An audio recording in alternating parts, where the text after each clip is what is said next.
Kita awali dengan informasi pertama, pemirsa. Warga Desa Belani, Kecamatan Rawas Ilir, Musirawas menghentikan sementara aktivitas proyek pembangunan sumur bor milik PT Serelaya Merangin II.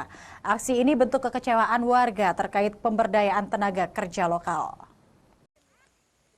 Aksi protes warga hingga berujung penyetopan aktivitas kegiatan proyek pembangunan sumur bor milik PT Serelaya Merangin II yang bergerak di bidang minyak dan gas bumi di Desa Belani, Kecamatan Rawas Ilir, Kabupaten Musirawas Utara.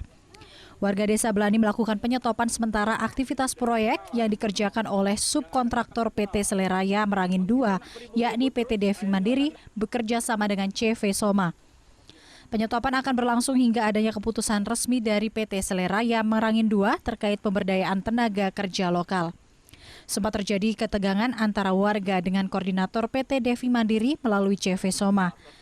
Warga menganggap mereka tidak diajak untuk bekerja dan menganggap PT Serelaya tidak adil terhadap mereka dan lebih mementingkan orang-orang tertentu saja. Nah, di sini yang kami permasalahkan di sini sistemnya yang tidak berpihak kepada kami orang kecil.